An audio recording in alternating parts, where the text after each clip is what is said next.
before we commence, I'd like to acknowledge that we're meeting today on the lands of the Widjabul Waiabul people, Bunjalung Nation. I recognise their continuing connection to land, water, skies and communities. And,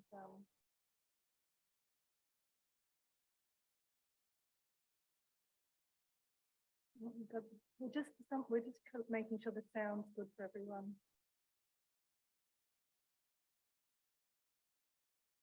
Is that okay? Is that a bit better? Okay. So this seminar today is part of our monthly rural health seminar that we run at the UCRH, and we always run it as a hybrid event, and we welcome people to come. As I mentioned, it's fantastic to have people to present to and to interact with. The seminars are a collaboration, and I do just want to note our collaborating partners with New South Wales Health, Southern Cross University, and of course UCRH. And for all the Twitter followers, people that love Twitter, you can see our Twitter handle there, so please feel free to tweet if that's your thing. As I've acknowledged, a bit of Zoom housekeeping. Now, we're probably all pretty used to Zoom by now. If you can, for those online, if you could just keep your microphone muted.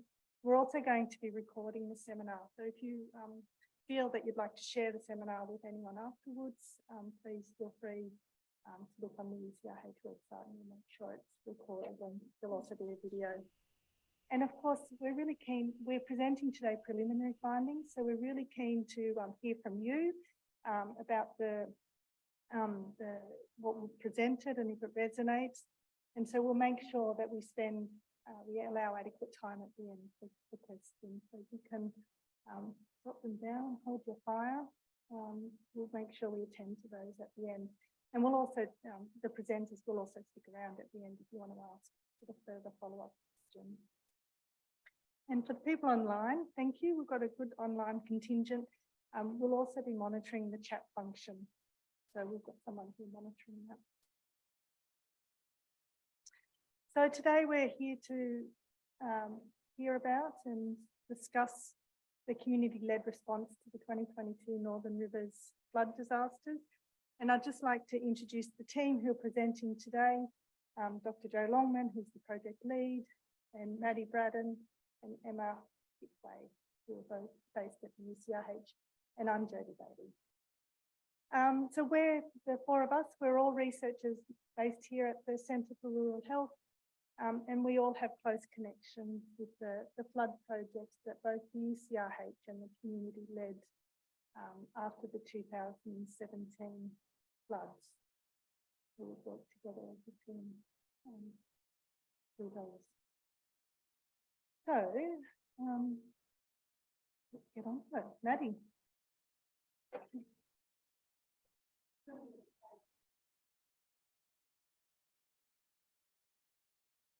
Hello, good afternoon, everyone, and hello to everyone on Zoom. Oh yeah, I'm very loud, the microphone. I'm also going to put my timer up because this is a topic that I feel like I could talk a lot about, and we'll just stick to your 10 minutes, Maddie. But yeah, I also, it's really fantastic to see so many people here. Thank you so much for coming in person, and thank you so much to everyone who's joining us online. I too just want to start by acknowledging that we're here on the Widjabul Waiabul, on the land of the Widjabul Waiabul people, and pay my deepest respects to them for their continued connection to culture, to land, to water, to caring for country. In particular, I don't like to read on the screen when I'm doing acknowledgements, sorry. In particular, I really want to acknowledge the First Nations contribution to disaster response, recovery and resilience, and recognise that wisdom and knowledge and connection is incredibly important as we navigate times of increasing crisis in our communities. And of course, pay respect to any First Nations people who are joining us today. Deep breath. this is an emotional topic. So on the screen right now, I've got some wellbeing, mental health and wellbeing supports up there. And that is because we are talking about the flood disasters and landslide disasters. And for many of us in the room who live in this community or those online, either you might have responded yourself or you may have been affected yourself. And just really want to encourage everyone to take really good care as we have this yarn together about community-led response. So please, if you need to leave the conversation, feel free to do that. We won't be upset, but otherwise, please feel free to screenshot this slide and access any of those supports as we move through the conversation. Yeah, so we're here to talk about the project, which is about understanding community-led response after the 2022 Northern Rivers flood disasters. And I would like to add landslips there because we've realised that it was a widespread disaster that impacted the environment and community in very big ways. During these floods and landslides, thousands of community members mobilised, gave their time in a myriad of ways in support of rescues, in terms of short-term response and recovery, and then ongoing response and recovery.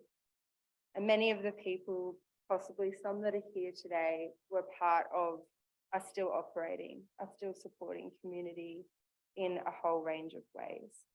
So we really acknowledge that, and we thank you in particular for your work and for coming today. This afternoon, we're going to cover a bit of background to the project, why the work's needed, what the study design and methods are to the project, and we're going to be sharing some very early initial findings with particular reference to the Northern Rivers. And we'll go into next steps and what it all means and what we're going to do with that information. And there will be time, as Jodie mentioned, to do some Q&A both on Zoom and here in person. So what was the gap? Why are we doing this work? It is known that community just get in and help each other after disasters.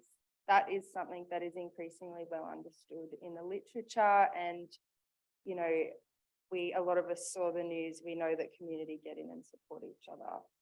What's less understood, however, is about the potential of community-led response in the ongoing disaster recovery, resilience, preparation and adaptation to disasters in our communities.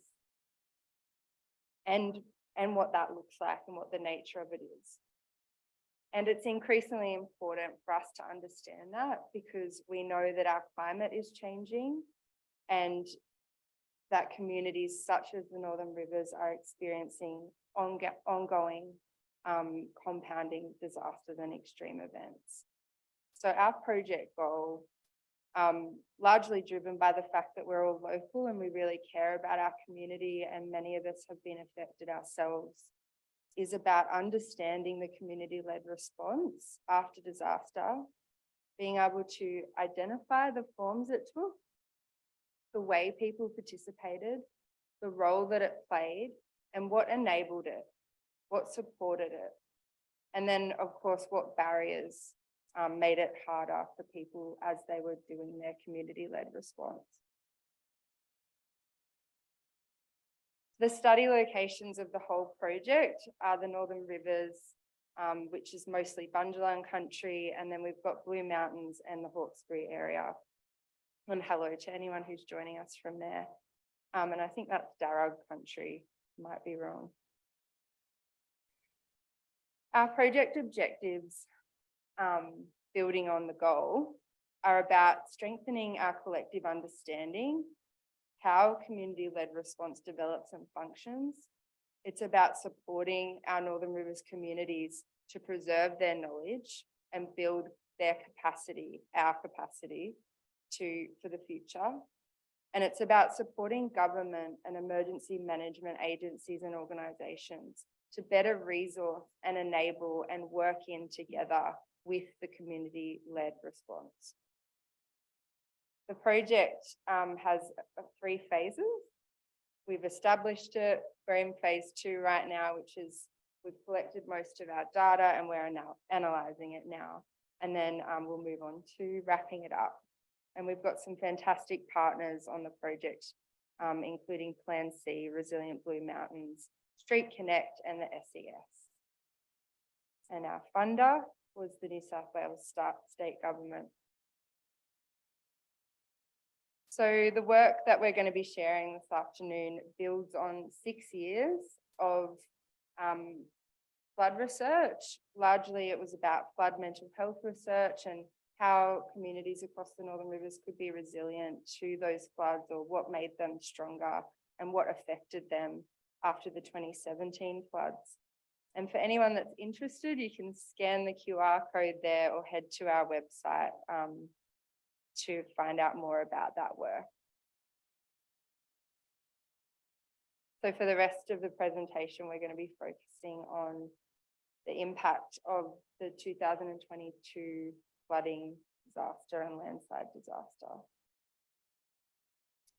And I probably don't need to tell too many people who are in this room with me, but for people who don't know the Northern Rivers area and who weren't here at the time, this was the worst flood on record. It was the most expensive flood on record. And the little line up there, that little red line shows that it was, I think, 14.4 meters. And it was a catastrophic event for many people, for the environment, for businesses, communities, everyone everywhere who lives up here or who knows people up here were affected in some way. I'm going to pass it on to Jo now. Thank you, everyone, for that intro, and hope you enjoy the rest of it. Thanks, Maddie. Okay, so Maddie's outlined a little bit about what the gap was, what we didn't know and why we needed to do this research study. I'm going to talk a little bit about what we do know on this topic. So, and I want to start off by talking a bit about what we mean by community-led response, because there's loads of language and words in and around these topic areas, and that always means completely different things to different people. So when we started off in this project, we decided to take a really broad brush to this definition. So by community-led response, we mean any flood response that is not aligned with a formal emergency management agency or the formal volunteer sector and is not undertaken as part of a paid role. So that's what we mean by community-led response. And after we've looked at the literature, we decided to initially identify 4 main categories of response. I'm just going to talk to those very briefly. So first of all, spontaneous informal responses. So that's individuals who spontaneously step into response roles during or after the flood, and they form informal networks or groups. And those include groups that form to provide food for people, or the little hubs, the sort of response hubs that seem to pop up in every single small town across the whole of the Northern Rivers immediately following the flood. Established informal, so they are informal groups that were already in existence before the flood happened. So somewhere like Resilient Lismore is a really good example of that.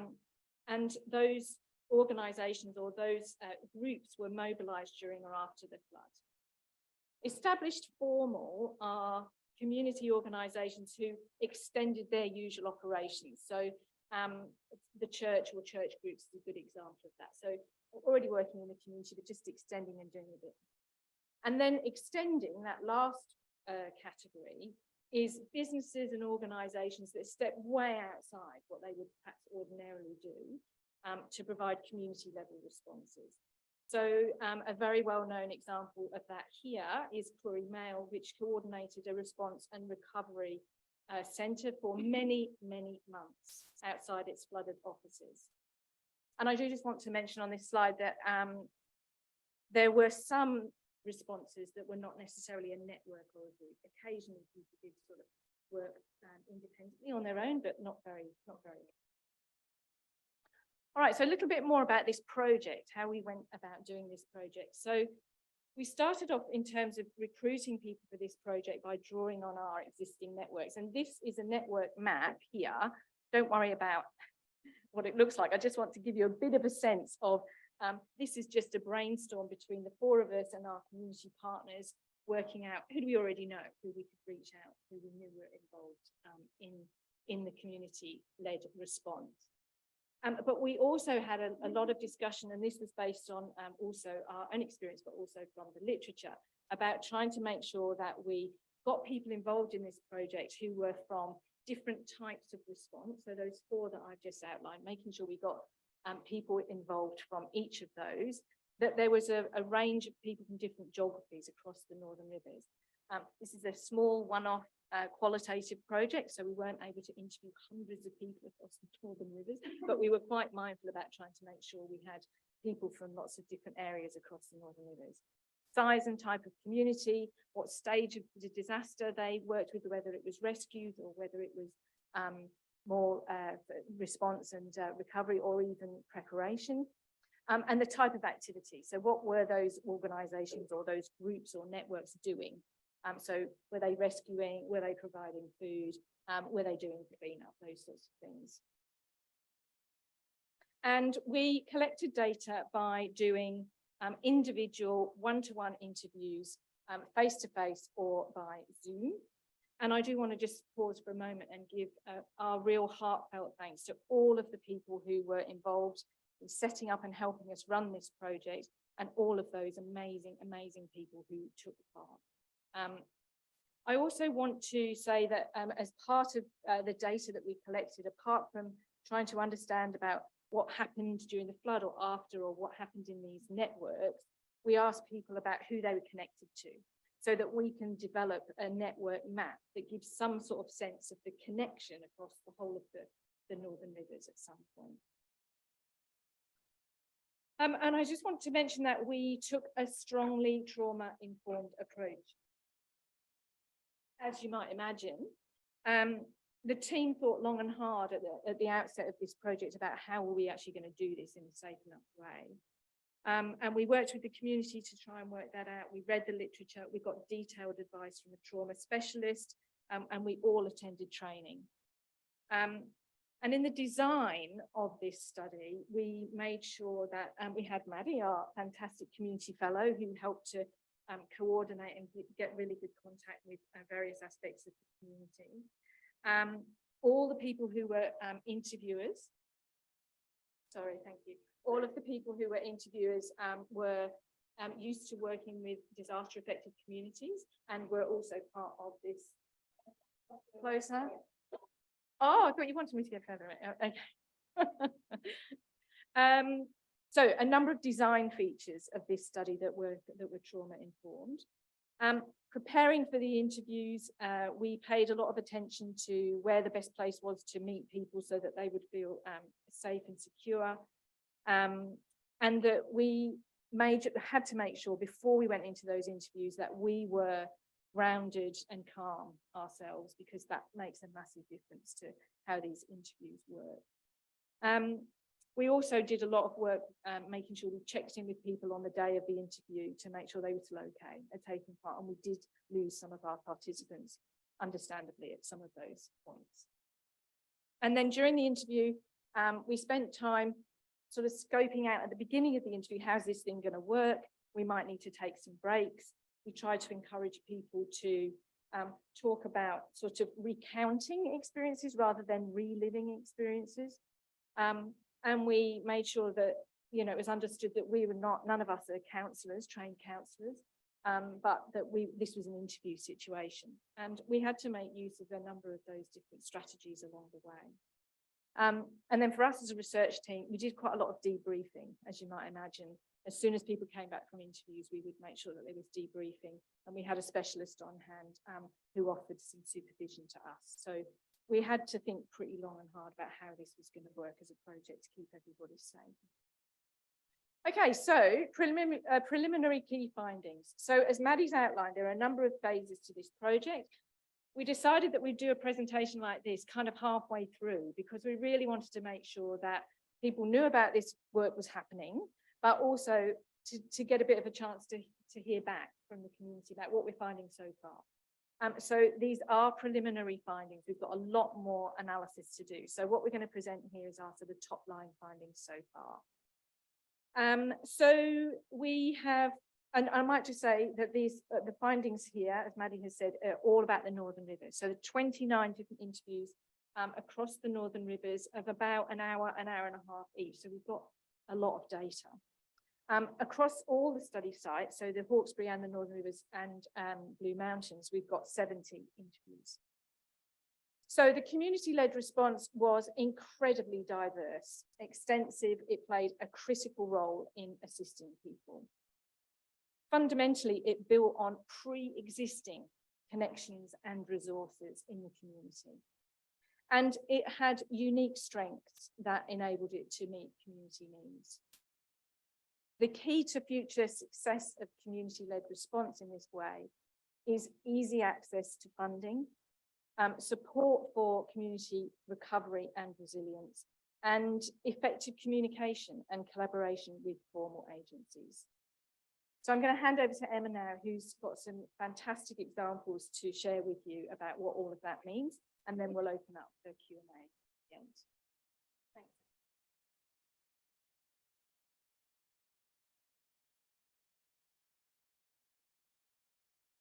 Thanks, Jo. So as Jo said, I'm going to elaborate a bit on our key findings so far. And I do want to underline that these are very much preliminary findings. And we can start with what the community-led response in the Northern Rivers looked like. What were its characteristics? Of note is that the majority of our participants were involved in spontaneous, informal organising. And what I mean by spontaneous and informal is that most of the groups that were formed did not exist before the flood. So they sprung into existence in the days following the flood, as community members responded to the need that they saw around them. This is significant because we weren't aware when we began reaching out to people just how much of the organising was spontaneous in this way. We expected that more of it would be based on pre-existing groups. However, and this is important, overwhelmingly, the groups that formed were built on pre-existing networks and connections, particularly within local communities. And these relationships were critical because they provided a foundation for collaboration and working together effectively. People drew on established relationships of past in order to work collaboratively together. They knew which fellow community members had which skills and resources. And this has significant implications for other communities because it highlights the importance of strengthening community connections and networks as an enabler of effective community response. Another key finding was the incredibly diverse roles that people played. And in fact, community members stepped into virtually every role that you can imagine throughout the rescue, response and recovery phases.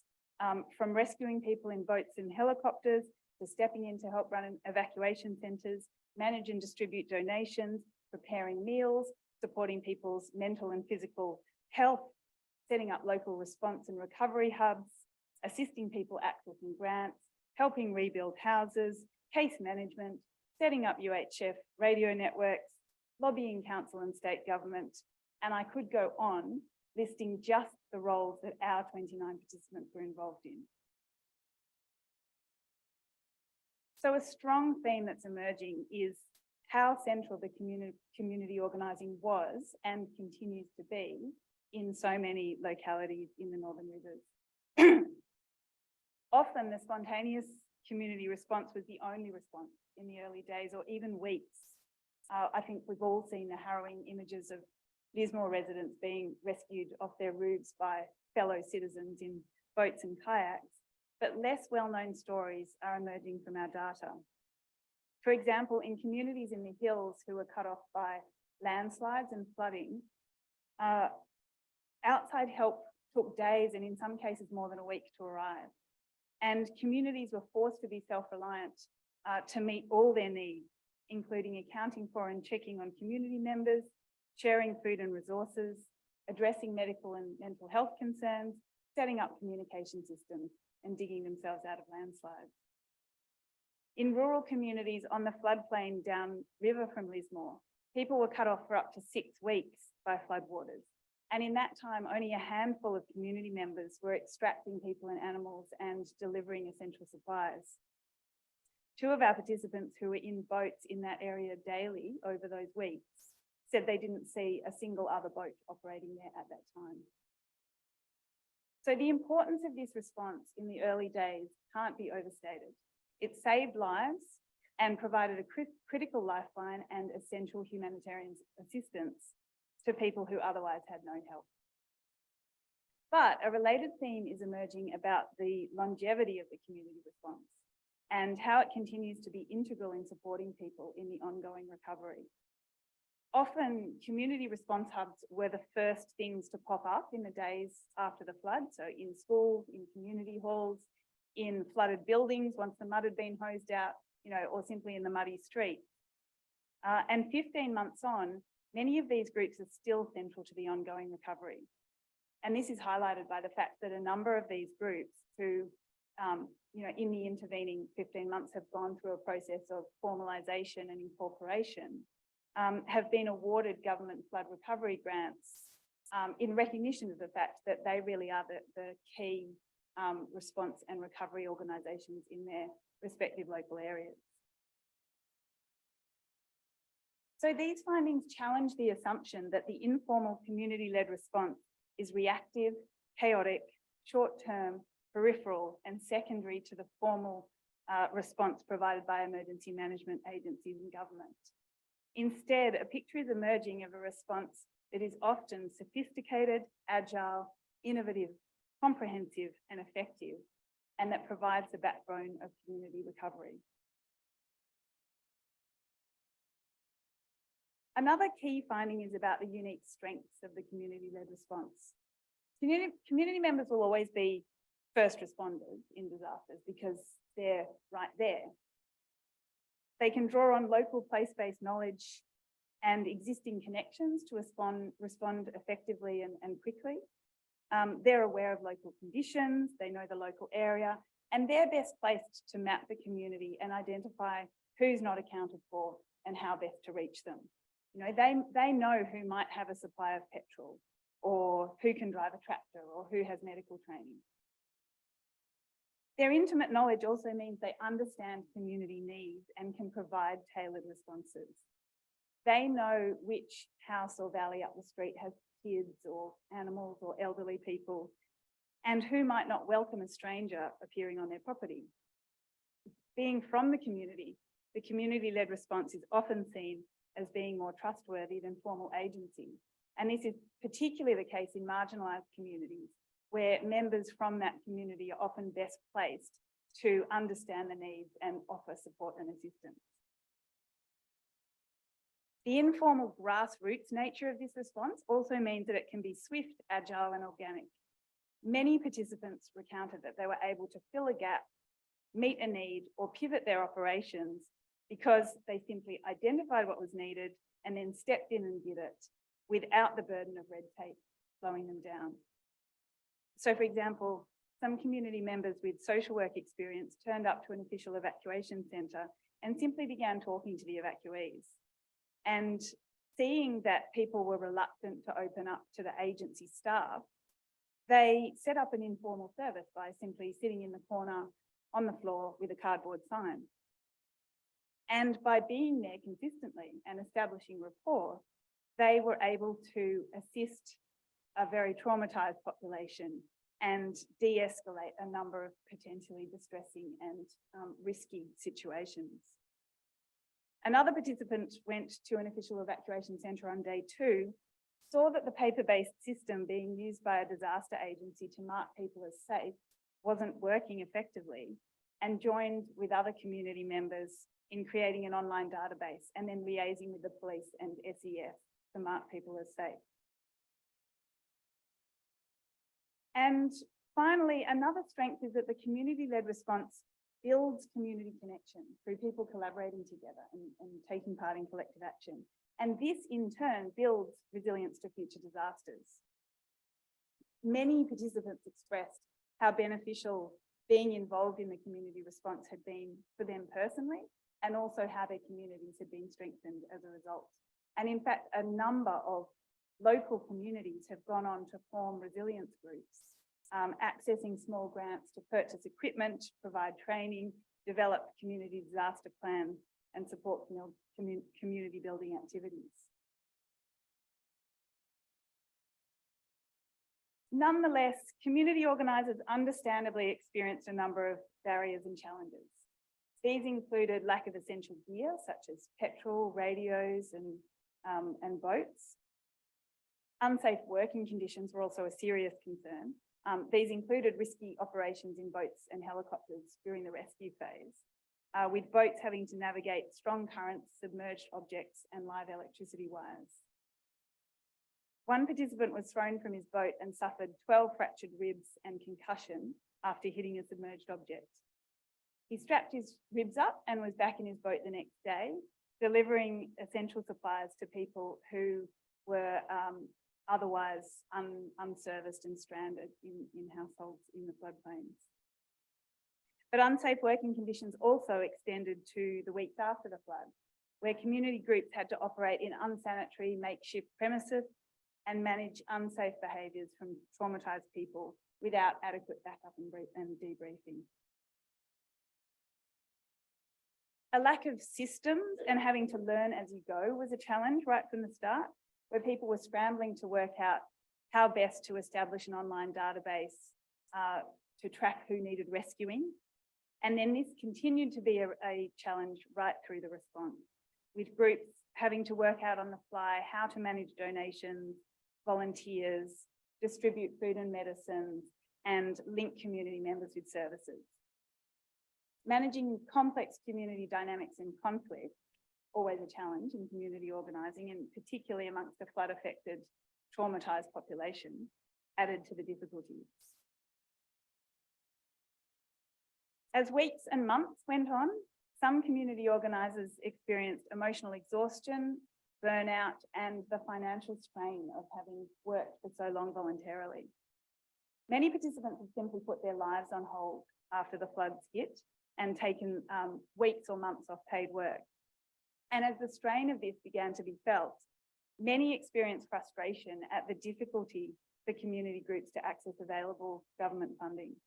Often this was because they weren't incorporated and so they weren't eligible for grants, which in some cases then went to better resourced formal organisations, despite the local community response being one of the key centres for service of the local community, and the community organisers in those groups having volunteered thousands of hours of their time. Many participants emphasised the emotional and financial toll that not being able to access funding quickly and easily took on them, and expressed how much more effective their operations could have been if these funds had been easier to access earlier. And this brings us to the question of how we can better support the community-led response. Participants identified a number of practical supports that can be provided, and unsurprisingly, providing quicker and easier access to funding by reducing red tape, and also by supporting community groups through the application process is top of the list. Another practical support is the provision of appropriate equipment and resources, such as boats, radios, and petrol supply. And participants also identified the need for ongoing support for long-term recovery. And this is important because funding tends to taper off after the response phase, and thus it doesn't adequately support essential recovery, resilience building, and future preparedness activities.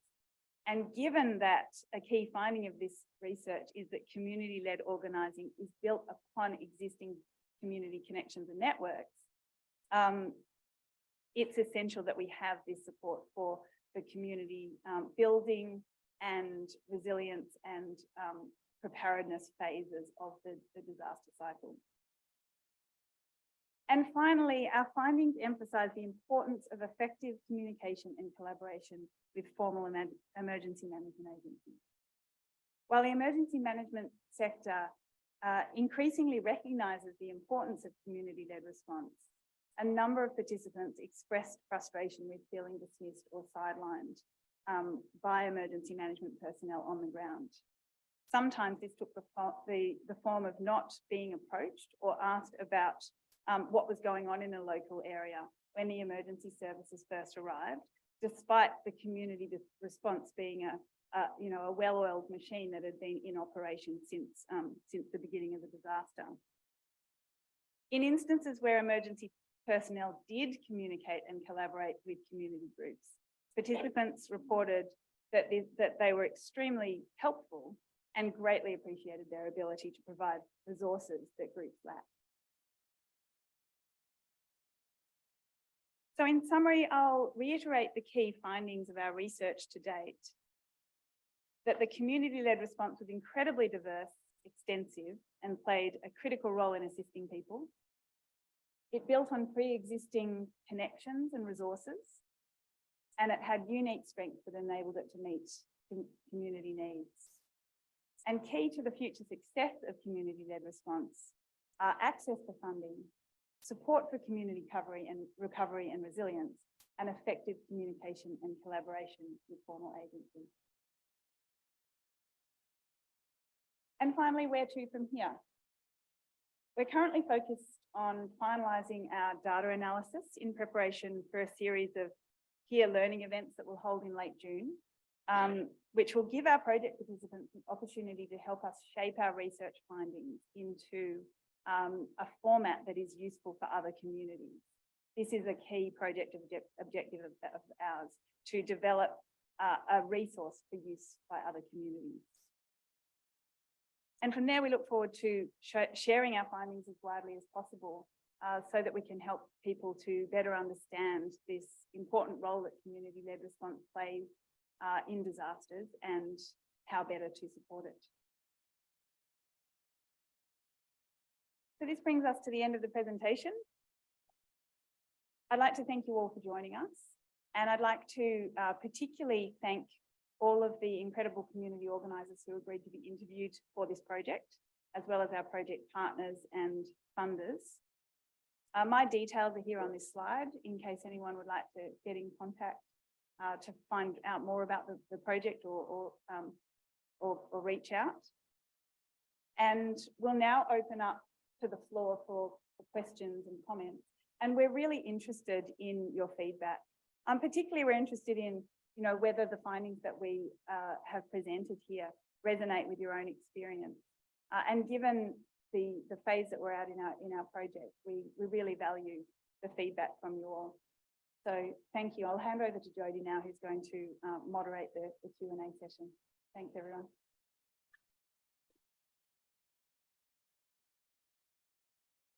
There was just a question in the chat first. Hayley, do you want to just pose that question first? Yeah, so in the chat from Megan, where do you fit community service organisations, e.g. neighbourhood centres, government-funded NGOs, etc., in your schema? Can you repeat the question, Hayley? Sorry. Can. Question from Megan in the chat. Where do you fit community service organisations, such as neighbourhood centres and government-funded NGOs, in your schema? Yeah, so yeah, we can go back to that slide. So Emma, what do you think about this? I would say they're probably either established informal or established formal organisations. These are, I should have said, these categories are not, they're not mutually exclusive. They're quite fuzzy categories. But what's been interesting is it sort of provides a bit of language to help describe some of this stuff that's happened. So Maddie, do you want to say something? Sorry for cutting in. I also think that they could be extending because they are existing as an organisation that provides a service to the community, and then they just grow an arm or like grow a different focus or purpose when a disaster happens.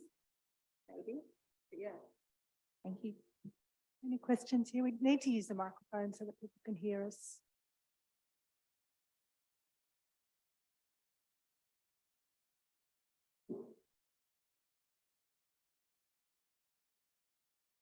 Yeah, personally, I was really happy to see that kind of proposal. I mean, the language that you've given is fabulous. I really love that it's so straightforward. So thank you for the work you've done. It totally resonates, I think, with the experience of myself and my community, and many stories that I've heard personally.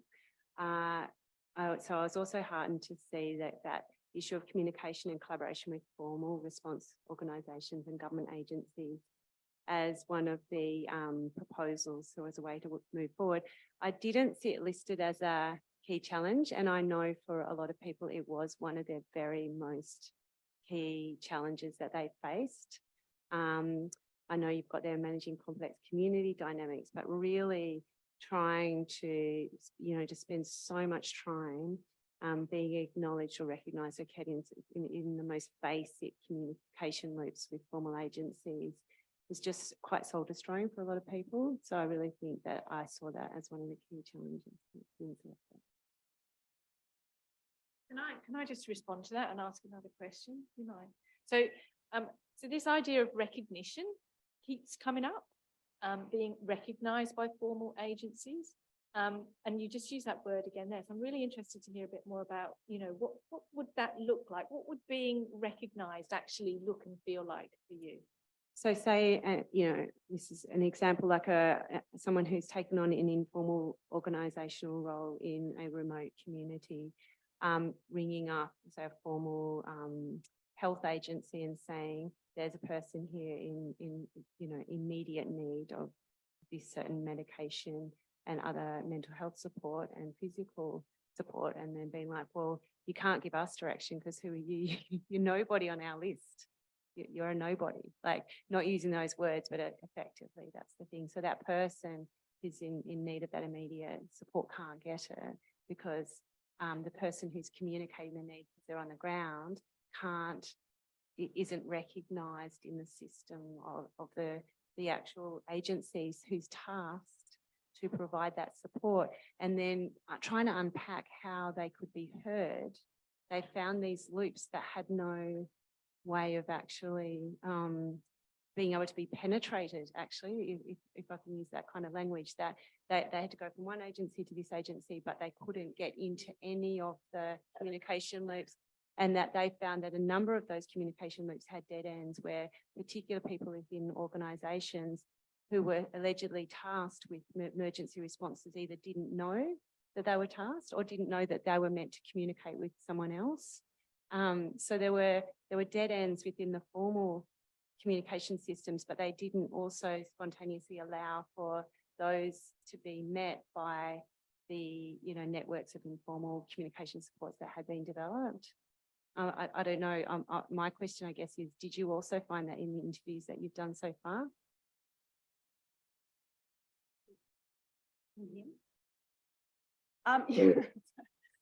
Yeah, thanks. Yeah, absolutely. We did hear those same kinds of stories, and I guess that it confirmed, what we've heard in inquiries and so on about the challenges that people experienced. At this stage in our data analysis, we're really only able to pull out sort of very top level recommendations. And we wanted to focus on that area of collaboration and communication where there's, possibilities for, so future better ways of working together, I guess. But yeah, we absolutely did hear similar stories as have been heard in many other spaces. Yeah. Can I add one more thing to that? Hi everyone and hi online. Thanks for your question, Valerie. I just wanted to say that we as a team hope to take these findings and have conversations with the emergency services and more formal organisations as well. And so there will be opportunities to have some of the conversations in terms of the findings and what it means and what our participants were telling us, and see what they think of that as well. Yeah.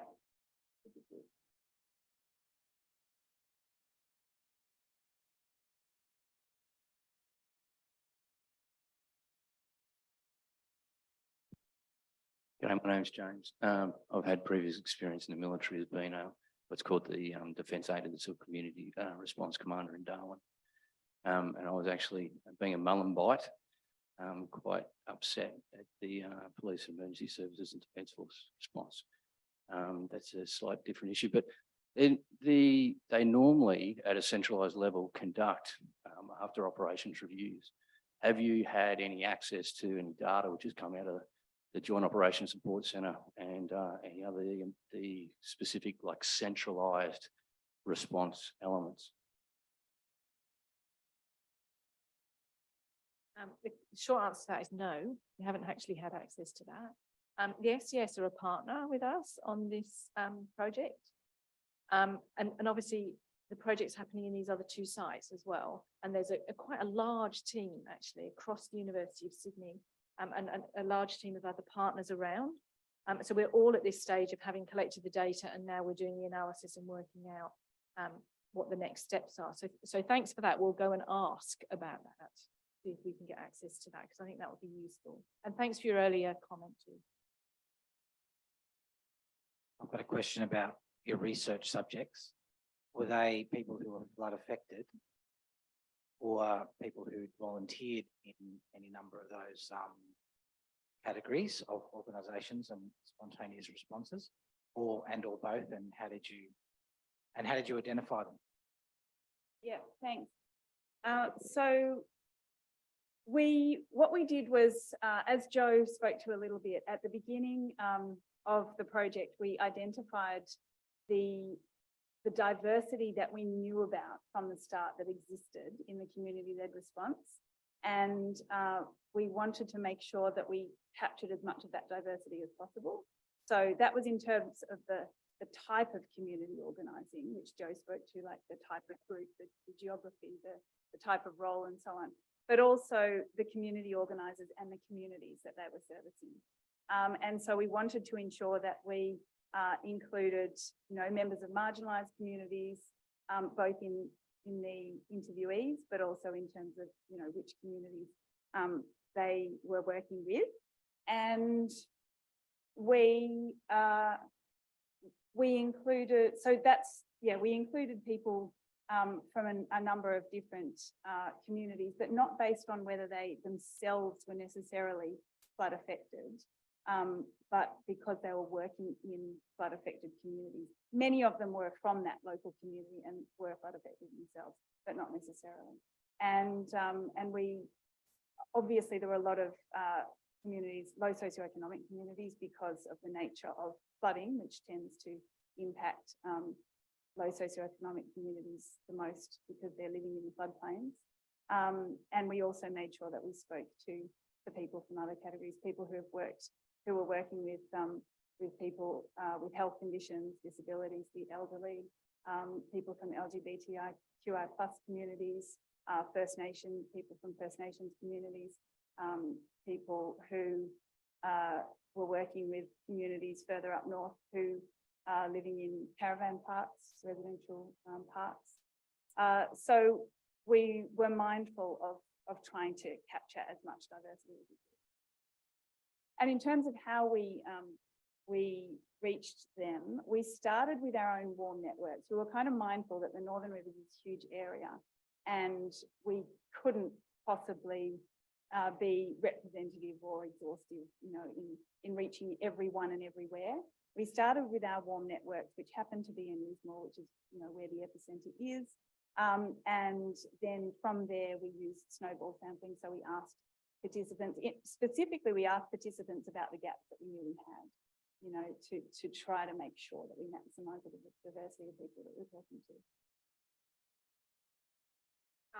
Yeah, and which is partly why they hired me on the project, and that's the role of the community fellows, people who have either been I was a part of the community-led response in 2017 and somewhat last year. And so it was kind of like people we work together because we're from this region ourselves, which is another reason why locally based research and being of this community, and one of the benefits of having the UCRH here as well is that we get to do work that is close to us and that we're a part of. Just a little plug. Question?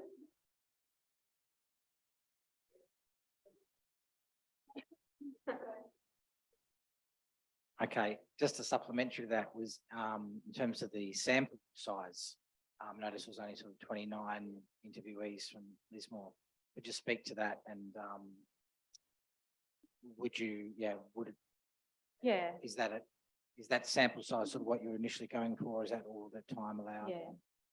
Thanks, Steve. That's a really good question. So the design of this research it was a qualitative study. So sample size is all about trying to get a study that is representative of the population when you're doing a quantitative study. But with a qualitative study, you're trying to get the most variation that you possibly can in the people that you talk to. So because you can't, when you're doing like hour and a half long interviews, you just haven't got the resource. Unfortunately, much as we'd love to have done that, to have talked to, hundreds of people, but you can't do that on a qualitative study. What you have to do is try and go, okay, here's the range of people that we think are relevant here from the literature and from what the community is telling us and from our own experience. Let's try and make sure that we talk to somebody who's in this kind of group, and talk to somebody who's in this kind of place, and talk to somebody who was flood affected themselves and somebody who wasn't, or somebody who was involved in rescue and somebody who was involved in some more of the sort of prep. So we've got this kind of idea of what the sample should look like. And when you're designing a quality study, that's a qualitative study, that's what you do. You start with some sort of idea of the range of people that you want to include, because you want to make sure that you've got the voices heard. Does that answer your question? Can I just add to that, Jo? I think also, just heard you use that it was Lismore, but we also paid a lot of attention to getting that sort of spread across the whole region. So we paid that similar attention to the sampling across the region. It was really hard to narrow it down, by the way. Yeah. We know a lot of people. You know what? And it was hard though. Yeah, and we also try not only different geographic areas, but different types of communities. So, remote rural communities, hills, communities in the hills who are affected by landslide, larger towns, smaller towns. And yeah, as Maddie said, it was difficult. People were very enthusiastic to participate. That was one of the great things about this study. We could still be interviewing today. I think we could easily have interviewed 100 people about this topic. Thank you. I have a couple of questions from Zoom. This one's from Andrew. Do you have an idea what proportion of the affected community get involved in responding spontaneously or otherwise? Amazing question. Thanks, Andrew, for your question. Thanks, everyone, for these questions. It's great. Do we have a no? because to get a proportion, you've got to have an idea of what how big the community is, right? So you've got to work out who's taken part and what are they, what's on the bottom half of that fraction, right? So that's really hard to do. But also some of these communities are tiny, right? So everybody's having to do something if they possibly can. And so, some people can do a couple of hours into something, and other people have gone absolutely full blast 40 hours a week for like the whole year. So how do you determine who's involved and what, what the sort of, how to define that is super, super, super hard. But I think in some of these smaller communities, like it just involved absolutely everybody, and everybody was affected, particularly actually the landslide communities, I think, where, the access to them just got wiped out. And so it was so hard for them to be able to get help from anywhere else, essentially. So they were stuck on their own and having to do it all. So I think in some of those scenarios, you get a lot of people in that community involved. But yeah, as a proportion, I don't know. There's figures on volunteering, isn't there, in Australia, and what proportion of the, what proportion of the community volunteers. But in a disaster situation, I think that's probably not actually terribly. I just wanted to add that one of the interesting things was that some of the absolute key organisers were from out of area and in some cases even interstate. And so, you know, it's early in our research to be drawing these conclusions, but it strikes me that there are probably three things that determine when people get involved. One is the absolute need, like Joe said, you know, if your community is cut off due to a landslide, then everybody gets involved, you know.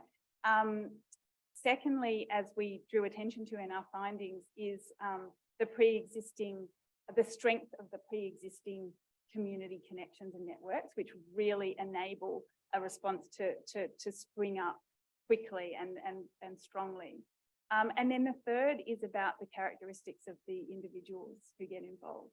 And this is where I think you see people, you know, driving down from the Gold Coast every week to this day to volunteer, you know, having quit their jobs. So there's also key characteristics that the community organisers have, you know, and they range from obviously existing skills and experience that are relevant, but also community-minded values, etc. Can I just add to that? I think Emma's right in terms of people bringing their existing skill set. So people see that there's a need, there's emergency, something abnormal, something different, and they feel that they have the knowledge or skills to contribute. And so it's very much, I mean, obviously, you know, I don't go and jump in a boat. I don't have those skills. So it's very much about people bringing their existing skill sets to the emergency situation. Yeah, I just wanted to make the comment about, it'd be interesting to know how many people actually did come from out of area. I know in 2017, my 85-year-old father drove over most weekends with food to drop at the railway station. Remember, they set up the food bank there, and he wasn't the only person. I mean, I think most people know of someone else that my kids jumped in their car a couple of weekends to bring food down. It'd be really interesting to know that sort of number, wouldn't it?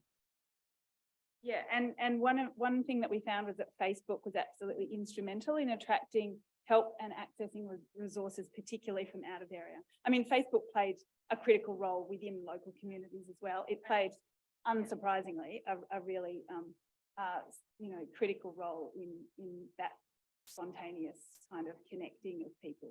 But I think it also helped with the out of area because, you know, it's just so much easier to get the word out and to make connections with people from faraway places. Okay, I've just got probably time for 2 more questions online because I am aware we've got 1 minute to 5. So there was a comment from Peter Gorman and a question that was kind of a follow-up to that. So if it's okay, I'm just going to read that out to the group.